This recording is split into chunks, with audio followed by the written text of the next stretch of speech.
Ladies and gentlemen, thanks again for joining us for our regularly scheduled live program. I am your host, the man with the largest arms, the greatest charm, and the hands that can do the most harm, John R. Highness. Batting a pinch for us today is Sudan Thomas, the Vice President of the Jersey City Board of Education. We really appreciate Sudan coming on at the last minute just to bring you up to speed. For those that have been following, we were going to interview Sean Connors, a council-at-large candidate, also in Jersey City. Unfortunately, due to some police action last night, unfortunately, there was another fatal shooting. He was not able to join us, and Sudan was willing to jump in on just a couple hours' notice. A special thank you today, Sudan. You're welcome, John. Thank you for what you do, and great job. Thank you. So, with that said, I mean, the school board has always been an interesting place. I mean, a lot of people, I should say, that don't really follow it, but you could argue that it's just as interesting at the council, if not more so. Ever since you've been on there, one thing that I think is worth noting is that you voted no on the budget every single time. So yes. Why would you do that? Yeah, so for the record, I was traveling to Brazil in March, and I actually conference called to register my first no vote against the budget. That was actually an abstain, and the rest of the board voted for it. And the actual budget itself, I voted against it. And then the third time, as you know, the $8.3 million cut that the state stiffed us with after we passed the budget and the county approved it. Fundamentally, I have a big problem with this budget. We have a budget of $700 million, but we're actually underfunded by $100 million.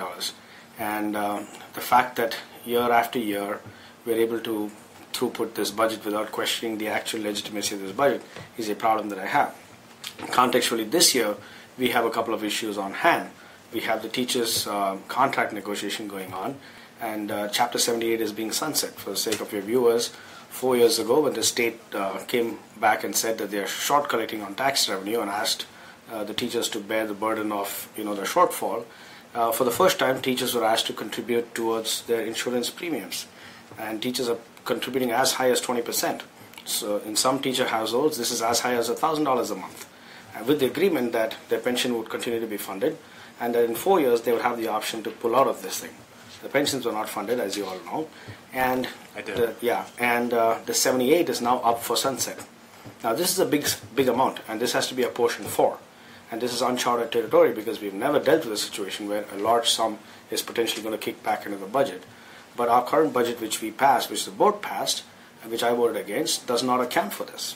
And then we also have on top of that a potential salary hike for the teachers, which are long overdue, and the budget again doesn't account for it.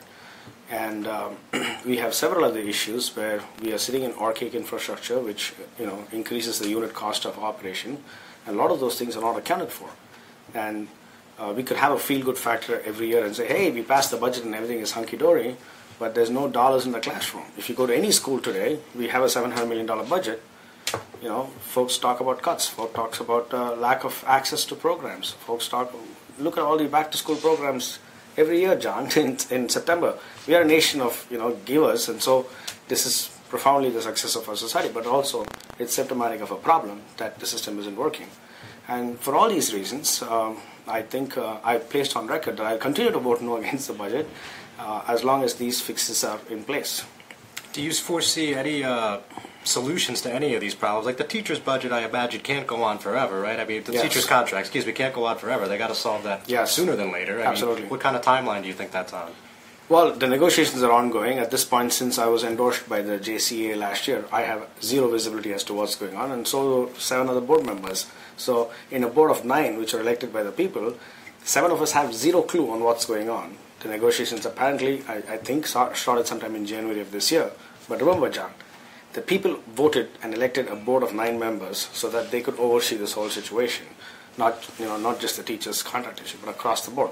7 of the board members have zero clue as to what's going on because we are so allegedly conflicted. So that's where it is right now. So to answer your question, I don't know where this is going to end. All right, interesting piece of information. I actually did not know that, so I imagine other people didn't as well. So we're talking about, obviously, the budget, and you've been pushing for an audit for quite some time, and at the last meeting they were calling it an operational management audit, I believe was the exact term. Yes. You have been calling it a forensic audit, as have others. So I don't know if there's really a distinguishing characteristic between the two, but regardless, could you tell me, in your book, what this is and why you thought this was essential? So going back to your first question about the budget and your last point as to what can we do to deal with this ongoing situation, the board came up with a strategy to put together a committee called the School Funding Committee, so that this committee can look into the various financial aspects of the district and come up with solutions so that we can find a way to continuously and fully fund the district, which is right now underfunded and under attack from the various budgetary cut moves. One of the things that we came up as the School Funding Committee, and I'm the chair of that committee, and Mr. Fernandez, Mr. Richardson, and Ms. Roman also serve alongside in that committee. One of the things we came up with is actually an operational efficiency audit. And just to give you a view as the distinction between a forensic audit and an operational efficiency audit. A forensic audit is embarked upon when folks think that there is something specifically wrong. There's been some criminal activity or there's some misappropriation, and so you want to go after a specific piece of the puzzle to find out and unearth that issue. That's not what we're doing here. What we're doing here is an operational efficiency audit to kind of do a diagnostic across the district to see if there are ways in which we can better spend our money, to actually figure out exactly what is the full cost of funding this district, to identify the gaps and see how we can fill up these gaps. This is historic, what this board has done, because such an exercise has never been attempted, John, across the state of New Jersey. No school district has come up with this. So although it's not a forensic audit, you still think this is a pretty big win? It is a big win because it will look into aspects of the district which we have, really taken a look under the hood, and come up with state-of-the-art recommendations, come up with ways and means we can conduct this business of education better, and hopefully, the end target of all of this is to fully fund the district and also give the right ammo to the various stakeholders, not just the board members, but the elected, like the assembly folks, the city folks, the county folks, to advocate for Jersey City. That's the whole exercise. That's the whole purpose of this exercise. And is there any timeline? I mean, I know it was just approved, but any timeline on this? I think what we're trying to do is the district just hired a BA, so she obviously has her hands full, but we have set some dates in that resolution, and we are hoping to have the appointment done in the November board meeting. That's the target, and if we can get that done, then the work starts immediately. And this will be a long process. It's not something where you can expect quick fixes. But every case study that we have studied and read in the federal books and other case studies of operational efficiency audits, what we have seen is that these guys are able to come back with anywhere between a minimum of 5 to even as high as 30% in savings.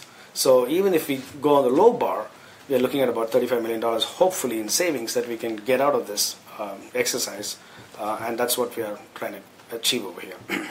Okay. So you mentioned you're on the school funding committee. Obviously, we're talking about some budgetary issues.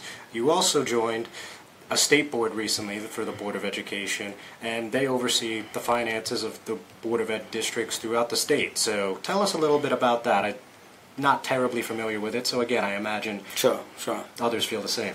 Yeah, so every school district in New Jersey, and for that matter most states across our nation, is governed by a school board. And then every state has a state school board association that kind of oversees and gives tools to, for these local districts to function better.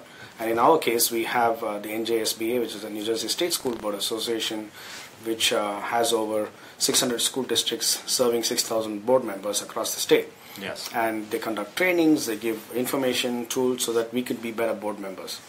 Now, one of the committees that I'm chairing at the Jersey City School Board is the Student Equity and Workforce Committee.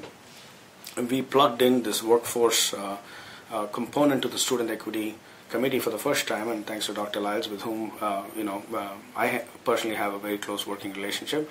And the purpose of creating this workforce committee was to identify pathways for students who are not really interested to go down to college immediately after school, but to follow pathways to jobs, a kind of a vocational pivot, if I may. And if you remember during our campaign, which you closely followed and covered, we talked about a 3C program, the Education Matters team. I remember. And this was a school to colleges, school to corporate jobs, and school to craftsmanship platform. So as part of that campaign promise, we were able to create this workforce committee. And the state at the NJSBA level is also pivoting towards that same direction. So given the work that we have already done at the city level, it was a good fit at the state level, and I got elected to the board of directors of the State School Board Association in June. I got sworn in September, and the NJSBA has put together a workforce task force. This is going to eventually, hopefully, translate into a full-fledged committee, a standing committee, and I'm part of that committee, and I'm excited about that because what we have done in Jersey City in the last 7 months, we have the ability to take it statewide and impact it.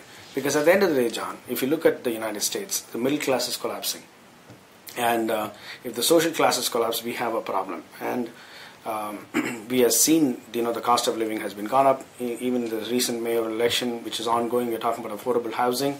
We have to break the cycle. Saddling kids with more debt, giving them a college degree, which may not necessarily give them a job in today's changing new economy situation. We have to be very smart about this. And I think that's why the workforce pivot is not necessarily a traditional workforce pivot towards just carpentry and plumbing and fixing cars, but new age economy jobs as well. You want to bring the whole gambit, and hopefully, even if you see how college has changed over the last few years, when you and I were growing up, the concept of online education didn't exist at all. Right. But it's possible today for a child or a kid to be working in Google and getting his degree at the same time, maybe through an online program. So that's what we are hoping, that this pivot to job and skills would actually help transform the society and break the poverty cycle. That's the whole goal in all of this. That's why I ran for Board of Ed, because from my little corner in Jersey City, I want to make sure that I can contribute towards breaking the cycle so that kids have a real shot at the American dream. All right, so the NJSBA, especially the Board of Directors, I imagine they oversee a lot of the finances with the whole Board of Education throughout the state. Would that be a fair statement to make? They don't oversee. Again, it's more of advocacy. So they give us a lot of tools to help advocate at a district level, but they also advocate for public school education at the state level. For example, there's a legislative committee at the NJSBA level, and they actively work with the elected at the state level, federal, with the different stakeholders like NJEA, so that school districts receive adequate funding. Now, for us, when we attend these meetings, it's an eye opener because we have access to a lot of information which we don't have.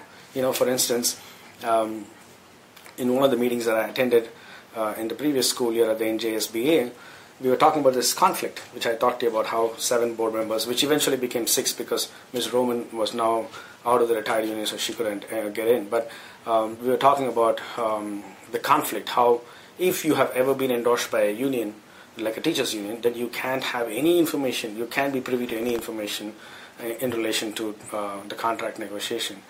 And at that point, a lot of board members got up and said, hey, that's fine and dandy, but how is it that candidates who are funded by organizations which are having an open public anti-teachers union agenda are allowed to sit on these committees? And that was a come to Jesus moment for me. I said, wow, I didn't think about that. I mean, in our own Jersey City, we have a board member who was funded by such a group who's actually part of this committee. And so I raised the issue at the next meeting.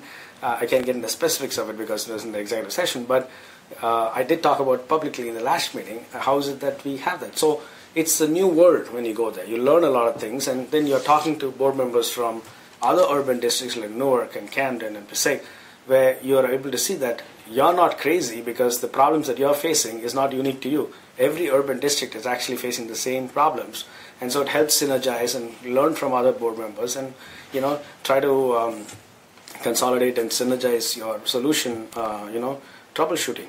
Now, for example, this operational efficiency audit that we came up with was a well thought out exercise. We took a lot of counsel from state and even at federal level. We spoke to a few guys to see how, because this actually, if you see at the Federal Yellow Book, operational efficiency audit it's not something we came up with. It's out there. We've taken and applied it to our context. So it makes us a better board person at the end of the day. That's what it is. So at the district level, I think you would agree with me. You're looking at the finances with a fine-tooth comb, and you want to do something similar at the state level on that board. I'm sure you'd agree with me, right? Well, I'm not really overlooking the finances because we have a finance committee, and Mr. Richardson is, with all due respect, he's the finance committee chair. Mm-hmm. I think my focus has been more on the funding aspect of it because I think it directly impacts classroom dollars. And if you want to advocate as a as a board member, you want to make sure that your school district is fully funded, and that's my interest. Like, I don't want to be walking to a school where I'm hearing from teachers that we don't have money for a whiteboard, we don't have money for classroom supplies, we don't have money for a field trip, we don't have money to, give these kids, we had this math program, for instance. I had visited two middle school last school year. There was a math program where kids were learning specific aspects of math, algebra through their smart, tablets. And I spoke to some of the students, and I realized soon that 80% of these kids don't have access to the internet at home, which means that program is useless to them. Is useless to them once they step out of the school. Now, of course, this district has partnered with Sprint and Verizon and a couple of companies to try and see how we can give them internet at home. But can we do this not as a reactive way, but more as a comprehensive way, is what I'm looking at. So I think our focus is, at least my focus to speak for, is more on the funding aspect of it and the resources aspect of it, more than the financial aspect of it. I think Lorenzo Richardson does a great job. I'm sure you've seen him calling out check numbers in the meeting. So I have. I may or may not. I don't agree with Mr. Richardson all the time, but I think he's doing a great job as finance chair. All right, gotcha. So look, as you know, there's an active lawsuit accusing you of having some unpaid bills, and your political opponents have quietly said, you're not fit to serve on either of these boards for that reason. So, what's your reaction to that? Well, see, the thing is that me having any person can have personal disputes with institutions or individuals, and at this point the matter is sub judice, and the process, the due process has to take place. This is the United States, right? We believe in due process, and each of us have challenges in our life, and each of us have challenges which is very unique to our lives. So to somehow take those challenges and say, because you have those challenges and you don't have a postcard picture perfect life, you're not fit for office, is ludicrous. And a lot of these things were discussed very openly and threadbare during the campaign, if you remember. And 18,073 people chose to vote for me with the belief that those financial challenges which were talked about, actually they were able to identify with it, because they said, hey, this is not some guy sitting in the ivory tower, this is a guy facing the same issues that I have. And I'm fighting it, I'm here, I'm dealing with them one step at a time. I have three folds of responsibility in my life. I'm a parent, I'm a single parent, and I work in the corporate world, and I'm a public servant. And this comes at a price, John. And more than the question of the challenges or the credentials, what I like your viewers to focus on is the timing of the broadcast of these so-called issues. For instance, I'll take your viewers back to some specific dates. All right. On June 15th at 11 p.m. at night, the board created the Student Funding Committee and the RFP Committee. The Student Funding Committee, among others, was tasked with creating a school funding operational efficiency audit, which a lot of folks like to call it as a forensic audit, which is not. Okay. And the RFP Committee was tasked with evaluating RFPs because the board felt it had to have some kind of a oversight in awarding of these contracts. Now, all of these so-called allegations came out anywhere between 10 and 15 days after that. And so my question is, what tree did we shake? Or rather, what tree did I shake? And why is it that people are turning cartwheels? Staying up at night, posting Twitter and Facebook with angst. And my question is, why the angst? What are you worried about? If you're going to do a professional audit of the district and say, hey, these are 10 different ways in which we can do the business of education better, and if that can help our students, what's the problem? What are you trying to hide? If you're going to bring about greater transparency in the RFP process, that serves us right? What's the problem? And remember, it's not me that the attacks were. The attacks were against my fellow board members in different forms. Even a former board member was attacked. So yes, I've seen that. My position is very simple. When you take the step to become a public servant, you got to wear big boy pants, and you got to carry the cross. Okay? Our first president. Good way to look at it. Yeah, our first president, George Washington, it's 30 years now. He's still attacked. Okay? George Washington, the father of the nation, what chance do I have? The odds aren't in your favor. Yeah, absolutely. So you know what? My message is, we signed up for this. Bring it on. We'll work as hard as it is. I believe the United States is the greatest nation in the world, and preservation of its greatness is what we have volunteered to, and I take this job very seriously. And listen, John, I'm not perfect. Okay, I have had a lot of challenges in my life, but I'm fighting those challenges. I'm not running away from them. I'm here, challenging here. If challenges are coming my way, they're thrown my way, I face them and I deal with them one day at a time. And my basic message to the folks who don't like me is I'm always available for a conversation. You don't have to hide behind Twitter and Facebook and post those things. My number is out there, 609-647-7885. Call me if you have a problem. Move. Yeah, I'm happy to have a conversation. I ran for public office. I went for every meetings when some of my supporters were physically targeted. Listen, I want to be. If the district has to succeed, I have to be a great board member, and I'm happy to do everything in my capacity to be a great board member. So I'm open for advice and counsel. I'm not saying I'm perfect, and if there are advices and if there are ideas that people want to give to me to make me a better board member and help me in my personal life as well, hey, I'm available.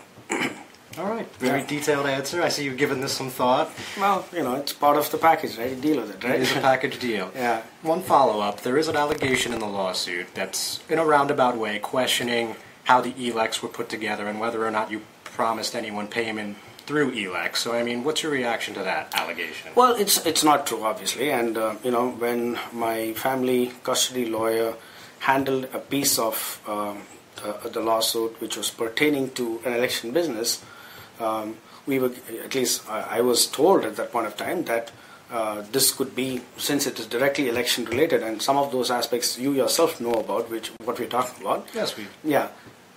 We were told that this could be handled off that, but eventually we realized that you can't do that because there is a little bit of a gray area because this guy represented me in a family law, and so we told him, no, you can't do this, so it's going to be off the limits. And if it was through the electoral, possibly it would have been paid a long time ago, but he was not. So that's the whole, clarification towards that. So as of today, you have no reason to believe there's any elect issues as far as your I don't account believe goes. I don't believe there's any issues for any kind of elect issues. I have a good campaign treasurer who's obviously a volunteer guy, and we took a hard look again after these things came up to see if there's anything that we need to clean out, and I'm happy where we are at this point in time. Simple enough. Yeah. Now, on a lighter note, there was at the end of all this reports, there was a little anecdote that said you were considering a council run. So could you explain that to me? Obviously, you're not running for council, so could you explain that to me? See, at this point, I have a lot of respect for Terence McDonald. He represents an institution, and I think you have also, over the years, the way we have conducted our business together. Thank you. I think the amount of reverence I have for the institution of press. I do. Yes, thank you. But also as a concerned citizen, I've seen this meltdown in our great country where there's been a proliferation of fake news and people writing, by accepting money, and we've seen that at a national level. Okay, It's happened, yes. Yes, and we've seen how a person whom we thought was going to be the next president of the United States, lost that bid because of this fake news and people writing things in exchange for money. We've seen these Facebook ads, millions spent, which is again what we're talking about. Now, Right. I think at a local level this has also been observed where there are folks out there who are writing for the sake of writing fake news,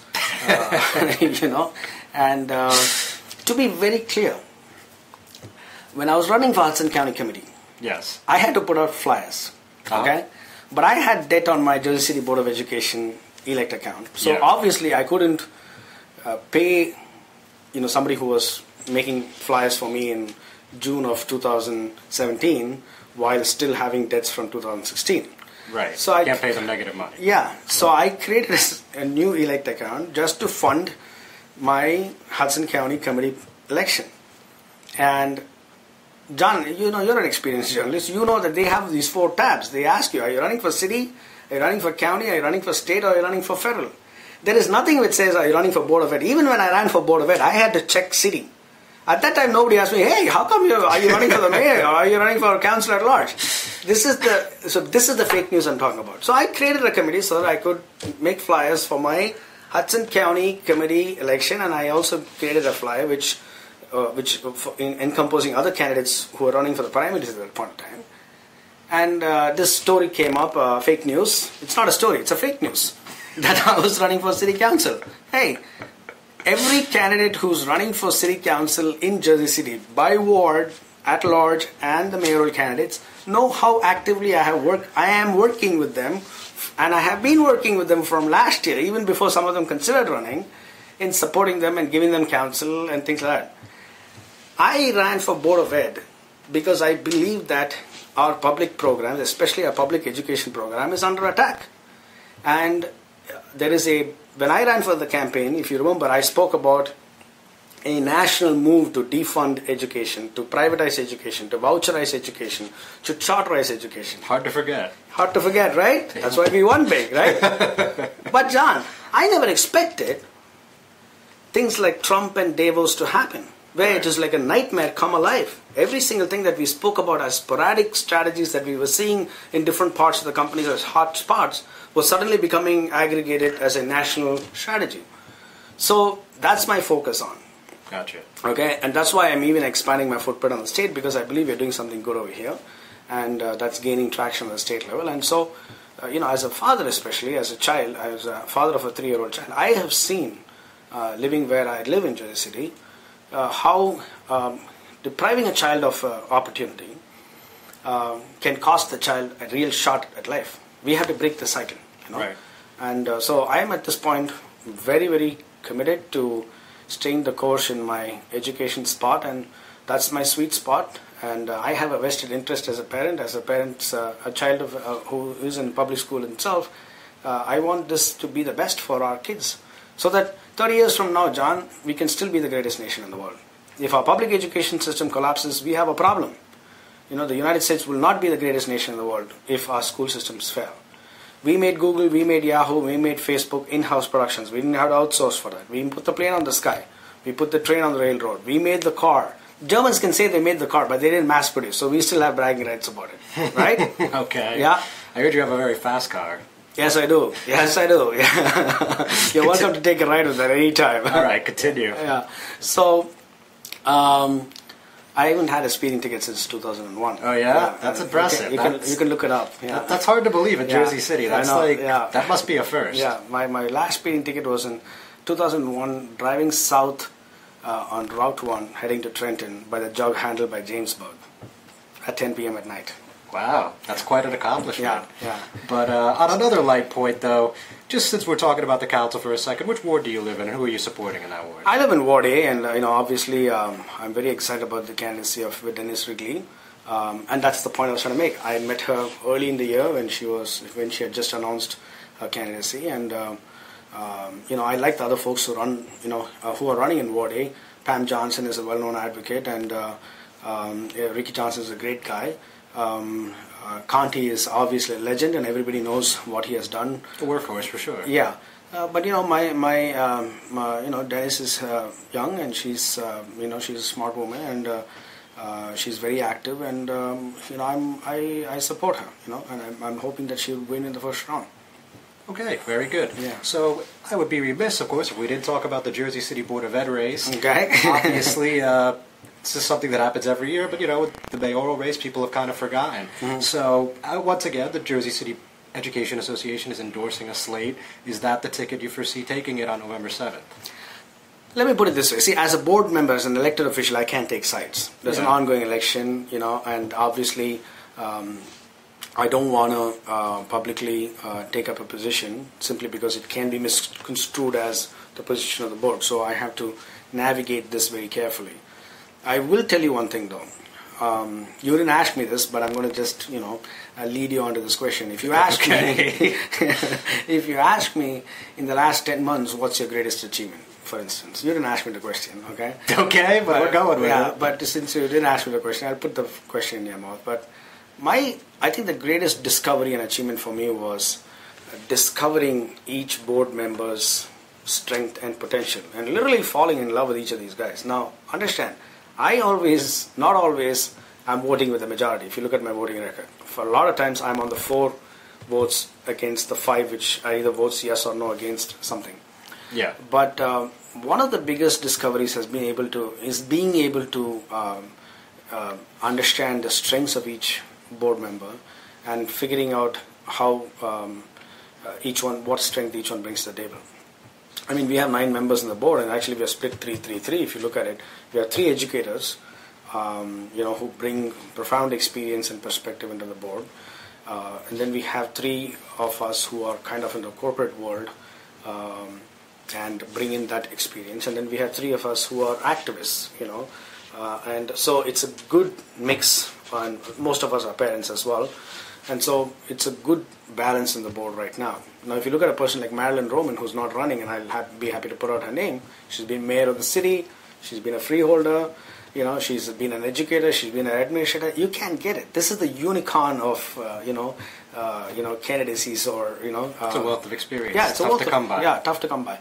So, and I don't agree with her all the time, But I look up to her, I take counsel from her, and, we agree to disagree. And so it's a healthy, board. But I think the challenge in Jersey City has been, John, because we were in state control, there was no board for a long time.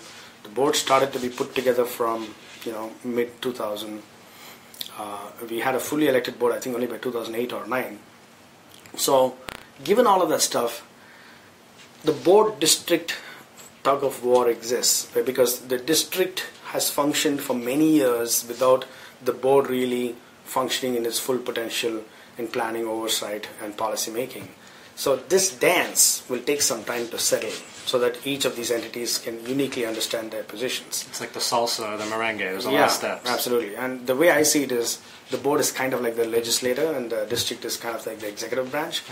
And so this is the, it has to take some time to shape and fall into right contours. Yeah. Now, during our election, they kept asking us, are you for Dr. Lyles or are you against Dr. Lyles? I would say it's a false choice question because you can't go in as a board member with the saying, I'm going to support everything Dr. Lyles talks about, because then you're not doing your job as a board member. Nor can you go in and say, I'm going to be against everything Dr. Lyles is for. I personally have a great relationship with her. We have a monthly meeting, and I think she's been very supportive. And it's been a very tremendously positive experience for me. And not all board members may agree with that approach, but this is my approach. But then that's why we have 9 people. Just like the House, the United States Congress has 535 reps.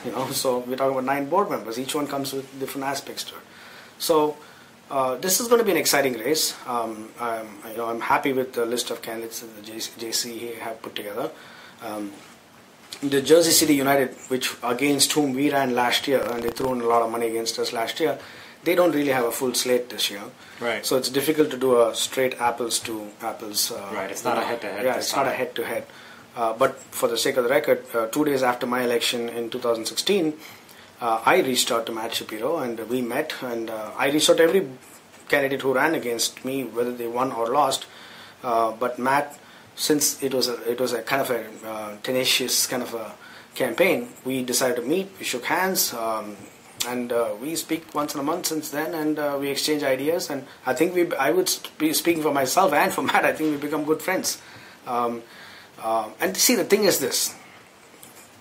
By the time the next board comes together, you're already in January. And then very soon, the summer, the school year ends, you're already halfway through your thing. One of the things that everybody has to look about is also legacy. Part of your responsibility is making sure that you have good board members coming after you. Okay? And so I think your success as a board member is not just in what you do and how you collaborate with other board members, but also making sure that when you leave behind, you are able to get good board members to come in. And this is where I really want to give a shout out to Sue Mack, who served the board for close to 20 years. Yes. Because she takes time away from a very, very busy life to counsel and advise and, mentor aspiring candidates as well as board members. So, I don't think any time in my life I'll ever be able to measure up to even 5% of what she has contributed to the district. But I think it's going to be an exciting election. It's going to be low scoring. It's not going to be high voter, 18,000 numbers like we were able to get. Right. Right? So we'll brag about this for a couple of more years. Apparently so. Yeah, absolutely. There are folks who won with 4,000 votes. So obviously, we want to be talking about citywide acceptance. I mean, we're talking about a statewide record, John. So allow us to brag for a couple of more years. But I wish every candidate. Be my guest. Yeah, I wish every candidate the best. They've all reached out to me. They all seek their counsel, and I'm very open. I'm kept my phone lines open for them. I have not attended any debate because, my parenting schedule.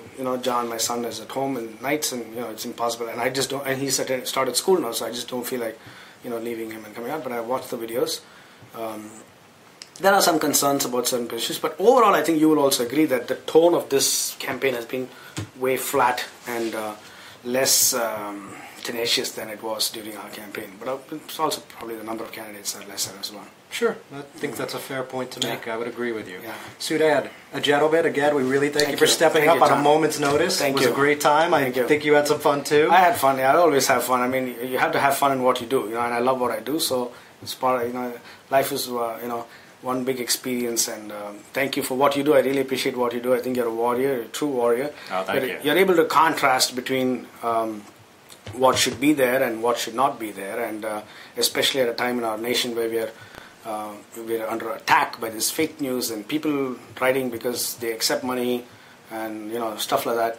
I think you're one shining beacon in that dark, morbid world. So, Sudad Thomas, very complimentary guy, a very cordial guy. Ladies and gentlemen, thanks for tuning in again. Next week, I actually do not have anybody booked yet, so feel free to give me a call, shoot me an email, give me a text, and maybe you and I could be sitting down right here at Indie Grove. Thank you, everyone, one more time. Have a fantastic weekend.